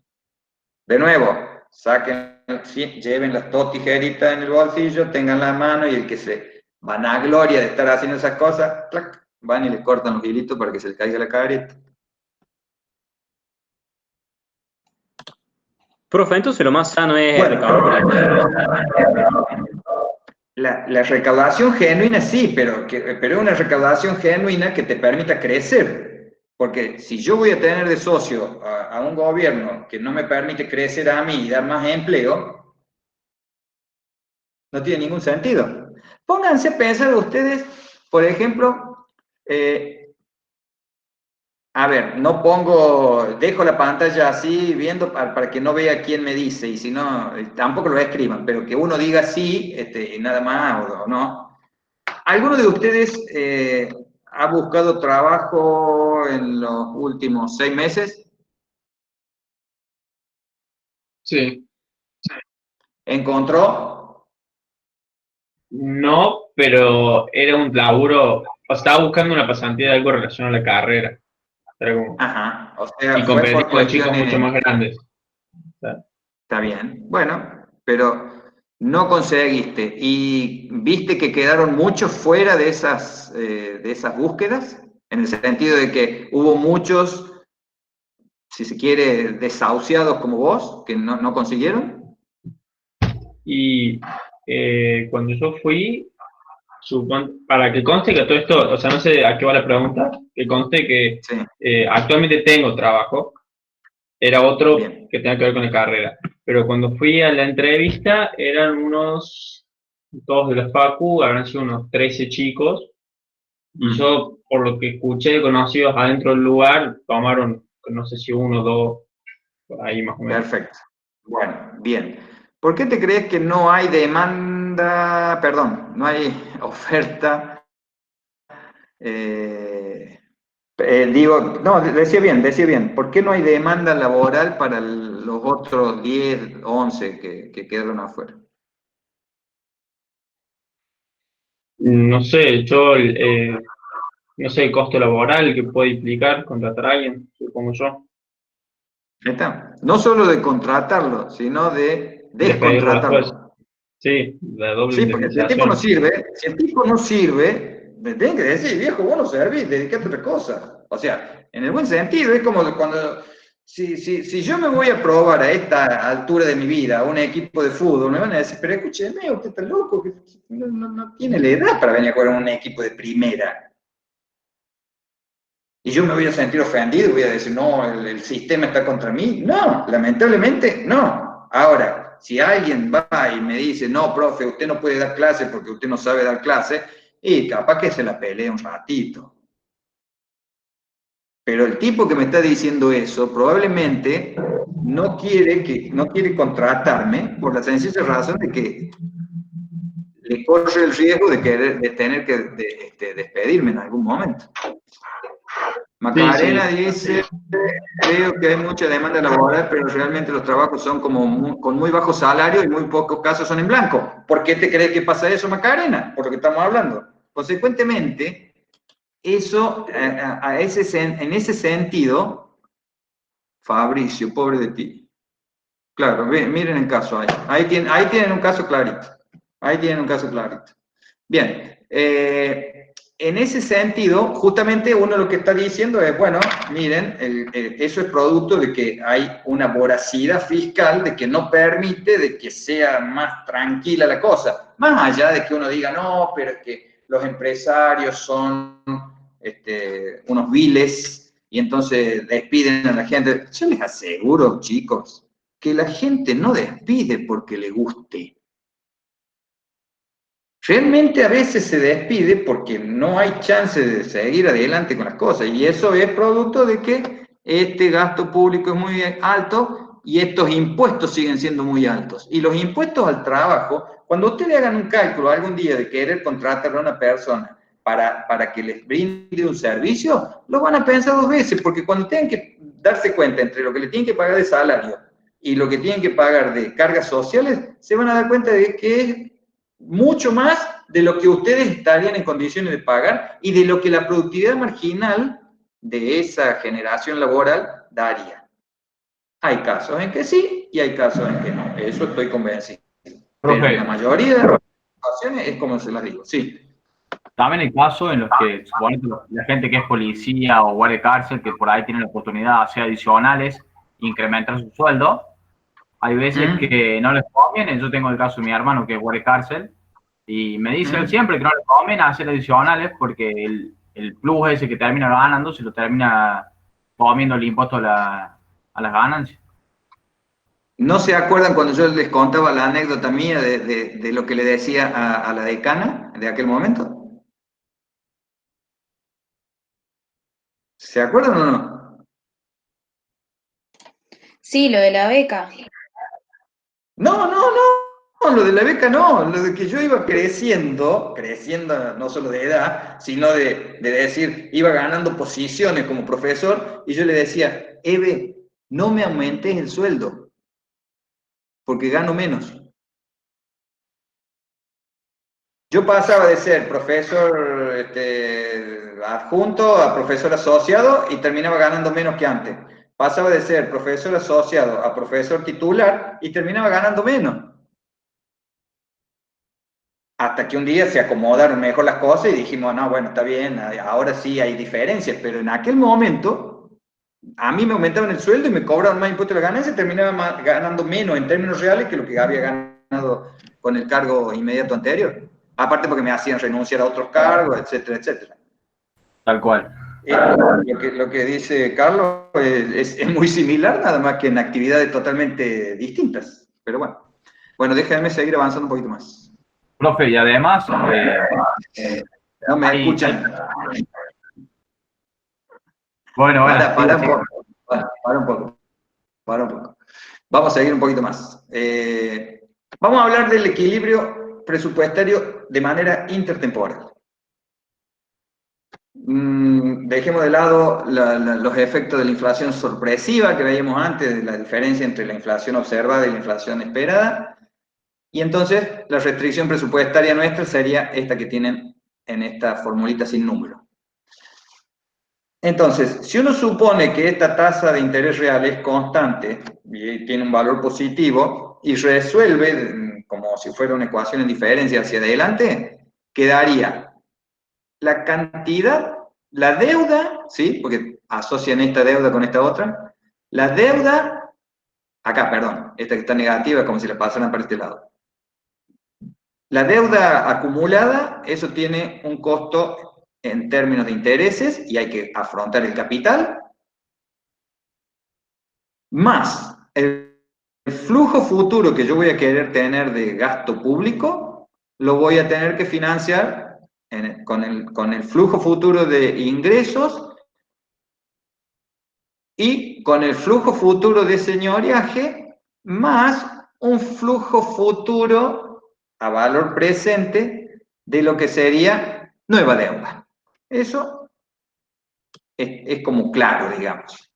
Ahora, si nosotros estamos pensando en la existencia de un equilibrio intertemporal, vamos a decir que en el límite esta deuda va a tender a cero. O sea, si la tasa de interés va a tender a infinito, porque sigue me refiero, la tasa de interés no, perdón, el tiempo, lo hago hasta el infinito, es como que esto, en definitiva, se me hace infinito en el denominador, por lo tanto esa deuda debería ser cero. Por lo tanto, lo que teníamos nosotros acá, esta parte de la ecuación, no es otra cosa que el valor presente del flujo de ingresos proveniente de impuestos y de señoriaje. Y el lado izquierdo sería el valor presente del flujo de gasto más la deuda que hemos emitido, o sea, el capital más los intereses. En esa misma ecuación vamos a simplificar la cosa para que no nos queden tantas cuestiones acá del lado derecho y decimos que este déficit primario, lo vamos a llamar así, sería la diferencia entre impuestos e ingresos, impuesto más señoriaje, neto del gasto. Por eso acá le pongo un menos. ¿Está bien? Para que sea, esto me está marcando estrictamente el déficit. Si yo tuviera superávit, me cambia el signo. Esto significaría entonces que si yo tengo una deuda hoy, en el futuro la voy a tener que financiar con el valor presente de los superávit fiscales primarios que genere. ¿Queda claro eso? Sí. Sí, profe. Bien. ¿Qué duda?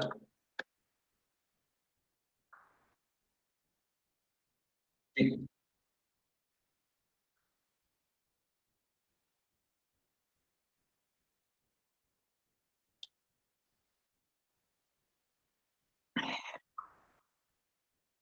Bueno, por eso, esto es déficit, ¿sí?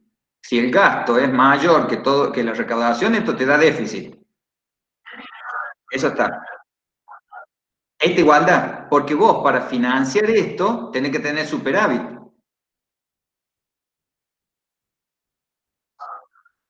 Por eso está negativo, porque si vos tuvieras, incluso si esto, como esto está haciendo, esto hacía secas, tiene un valor positivo. O sea, vos estás enfrentando un déficit de 10.000 millones. ¿Sí? Pero encima, si tenés deuda, tenés que tener un superávit. Menos eso, claro. Menos el déficit. Claro. Bien, entonces... ¿Qué pasa si no se cumple desigualdad en la práctica? ¿Qué pasa si no se cumple? Bien. Claro, si no hay superávit en el futuro, de modo que con el presente el superávit no está muerto. Está muerto. Ah, claro, por eso. Bueno, ese es un problema nuestro. Este es un problema de una economía como en Argentina que tiene, casi que te diría, déficits estructurales, déficits fiscales estructurales. Entonces, si uno mira esto, tiene que plantearse y decir, bueno, a ver, yo voy a tener que generar algún tipo de restricción sobre cuál va a ser el comportamiento que van a tener los déficits. Y probablemente no, si yo tengo que hay una larga secuencia de déficits que me termina siendo compensada con superávits. Poquitos, pero importantes. Entonces vos decís, bueno, a ver, yo estoy programando el nivel de actividad de mi economía para los próximos 4 años. Y sé que en los 3 primeros voy a tener déficit. Bueno, no importa si en el último tenés superávit, o al revés. Tengo superávit en el primero y después tengo déficit en los 3 periodos siguientes, los 3 años siguientes de gobierno, y listo, lo compensé, no hay ningún problema.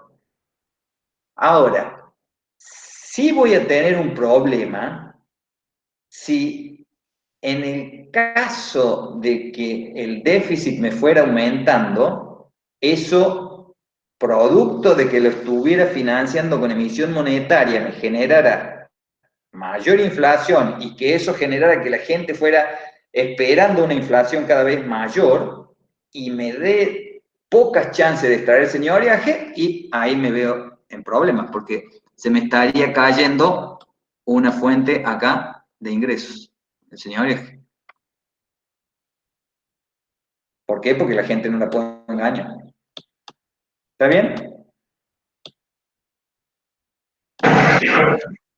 Bien. Veamos ahora lo siguiente. ¿Qué podemos hacer nosotros desde el punto de vista monetario? Bueno, yo puedo decir, voy a cambiar el stock monetario. ¿Cómo lo hago? Simplemente desvío financiación del lado de impuestos a señoriajes.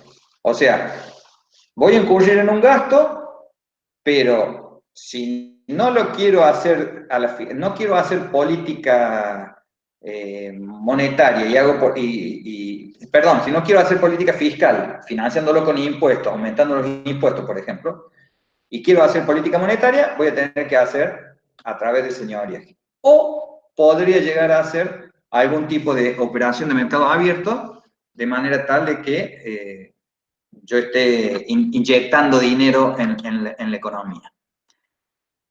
Entonces, este comportamiento que yo puedo generar, que me estaría vinculando la política fiscal con la política monetaria, me va a generar algún tipo de restricción adicional que yo lo voy a tener que observar, particularmente porque me estoy moviendo a lo largo del tiempo. Vamos a ver este caso de una operación de mercado abierto, donde aumenta la cantidad de dinero, porque yo estoy haciendo una compra de mercado abierto, pero eso a mí me reduce el flujo futuro de impuestos necesarios para financiar el costo en intereses de la deuda. Entonces, ahí es donde yo estoy diciendo, ajá, miren, esto me está mezclando o me va a generar la necesidad de estar haciendo al mismo tiempo política monetaria y política fiscal. Y ahí eso me puede llegar a generar algunos inconvenientes que me da lugar a la distinción entre estos dos regímenes. Yo puedo seguir adelante o llevar a cabo un régimen denominado ricardiano o de dominancia monetaria. Cuando lo que domina es lo que es activa, es lo que es activo. O sea, si domina la política monetaria o de dominancia monetaria, eso sería una política monetaria activa y una fiscal pasiva. ¿Qué quiere decir? Que la fiscal se acomoda a lo que yo haya determinado desde el punto de vista de la política monetaria. Eso es un régimen ricardiano. Y otro régimen que podríamos llegar a encontrar es uno no ricardiano, o sea, de dominancia fiscal, en donde la política fiscal es la activa y la monetaria pasa a ser pasiva. ¿Cuándo lo verificaríamos esto? Cuando el gobierno diga, esta es mi política fiscal en cuanto a gastos e ingresos, y no me importa el equilibrio intertemporal. ¿Por qué? Porque yo sé que lo que me falte lo voy a tratar de satisfacer con señoriaje. ¿Queda claro eso? Sí. Sí. Sí.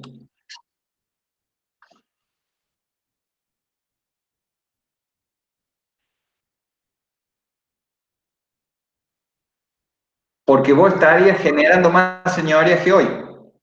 Esa es la idea.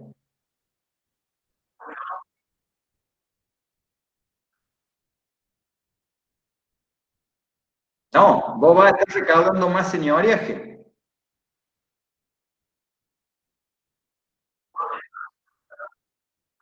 Exacto. Y entonces te da la chance después de generar, de tener que aumentar los impuestos. Claro, eso está dicho en una economía que sea relativamente estable. ¿Sí o no? No, en un país como la Argentina no funciona dos veces. No puede funcionar dos veces. Sí, en un país donde vos le aumentás mínimamente la emisión monetaria, le genera un poquitito más de inflación, entonces le activas ahí una recaudación de ese señoreaje. ¿Queda claro? Bien. Bueno,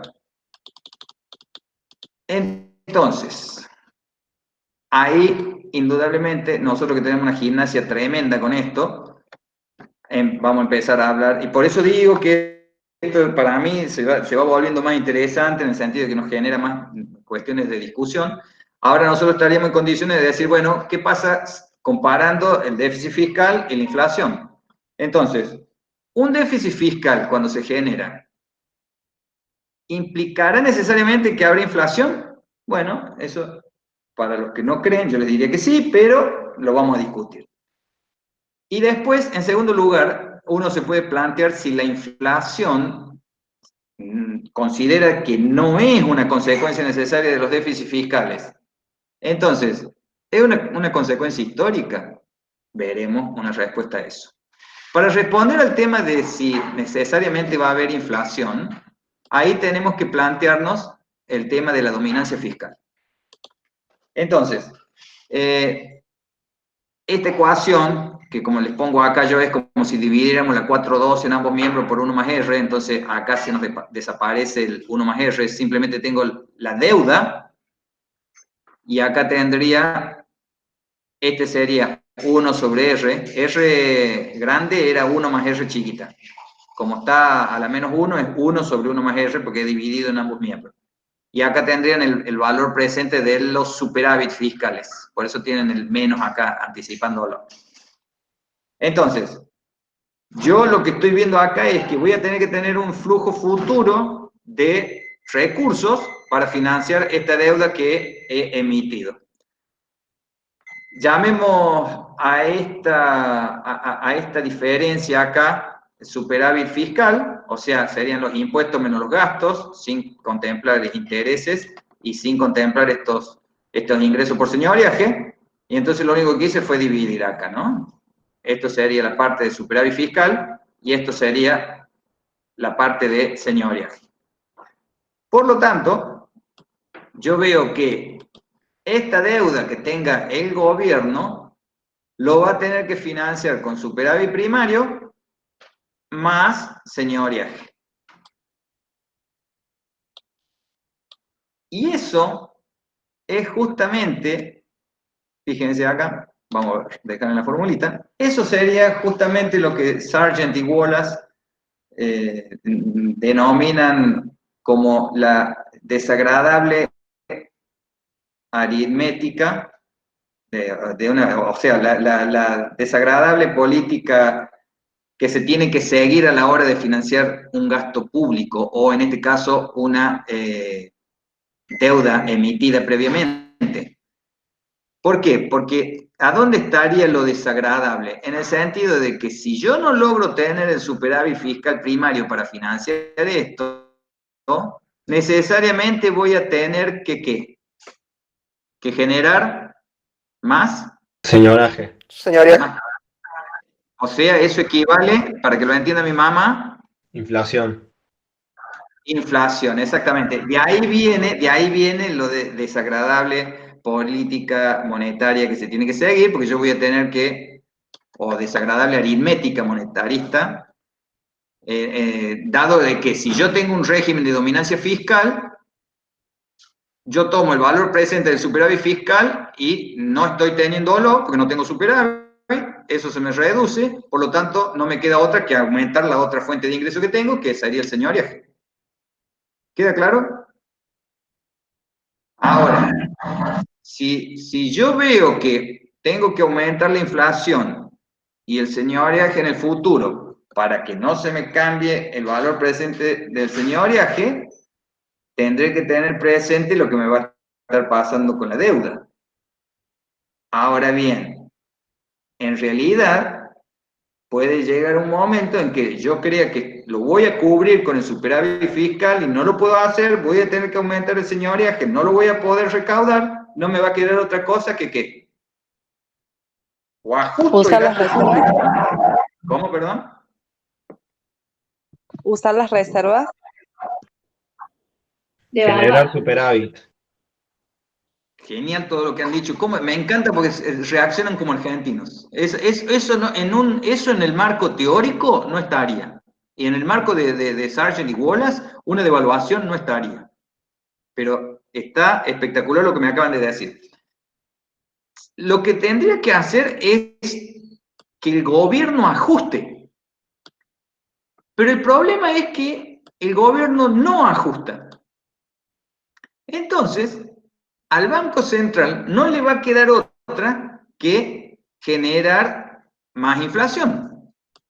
Ahora, si genera más inflación, y como ustedes saben, estamos en Argentina, nosotros no se la convalidamos. ¿Por qué no se la convalidamos?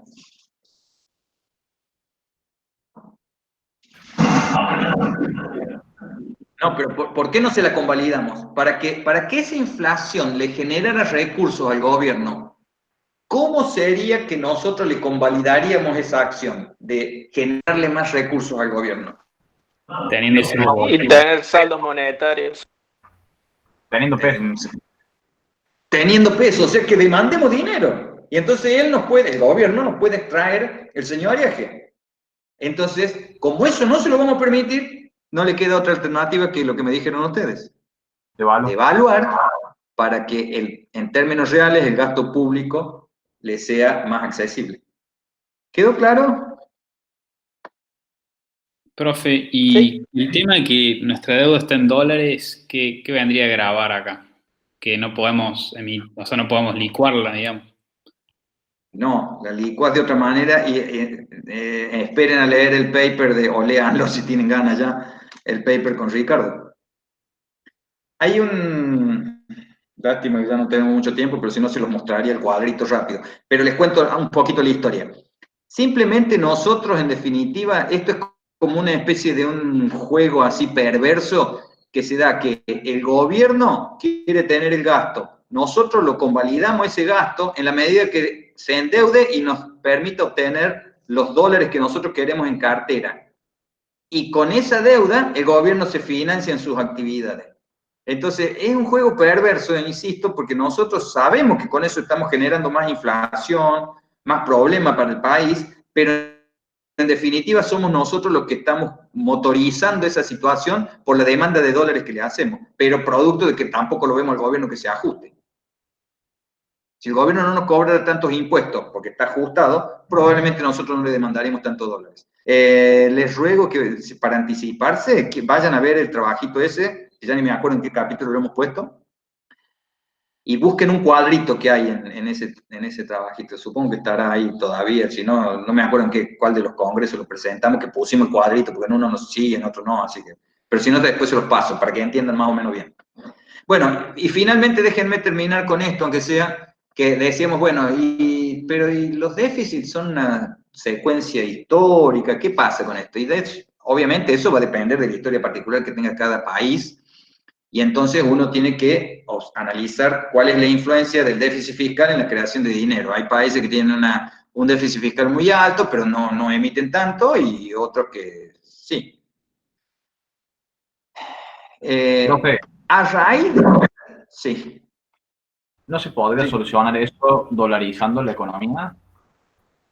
A pesar de que perdés... No me atrevo a decirte que sí o que no.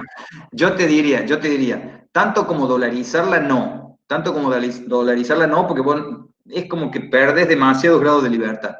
Pero que la convertibilidad fue después van a escuchar otros profes que le van a decir, no, la convertibilidad era un desastre, y en realidad la convertibilidad para mi gusto fue algo muy apropiado, pero que se bandearon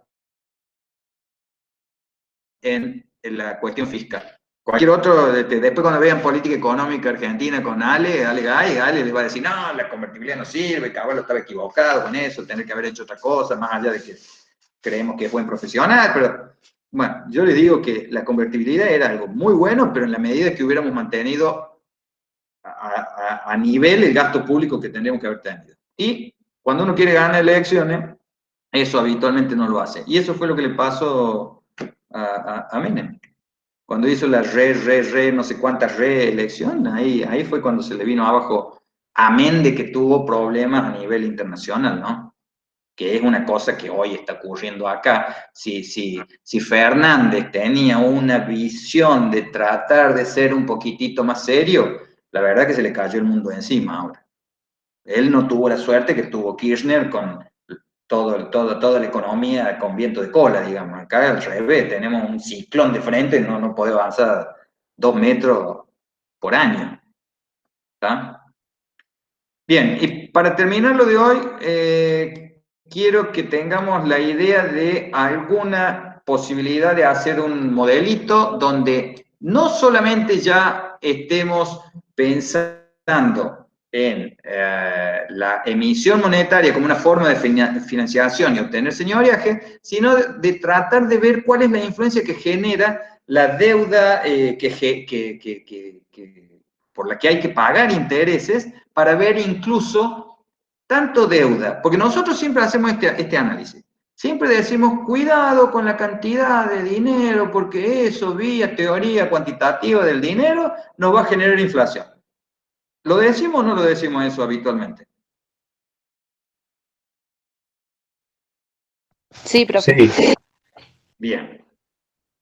Ahora lo que vamos a ver en la próxima clase es, no te quedes solamente con el concepto de dinero. Tenele miedo también a la deuda. Ahora, si el profe Neder, que ustedes algunos lo conocen de algunos años, les dice, en definitiva esto, ¿qué es lo que les está diciendo solapadamente? ¿Tenele miedo a qué? A los intereses. Al déficit fiscal. ¿Sos vos, Pablo, ese? Sí, profesor. Está clarito. ¿Listo?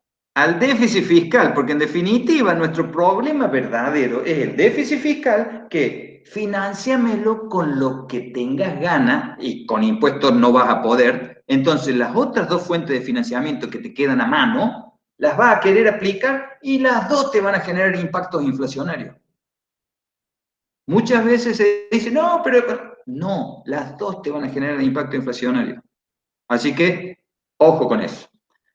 Bueno, creo que ya estamos por hoy, porque si no, pero déjenme que marque acá este modelito que vamos a empezar a ver en la próxima clase, y que es interesante. Sí.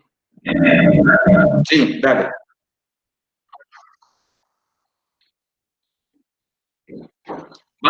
El parcial va a pasar para el día 29, ¿sí? Que ahí creo que no tenemos...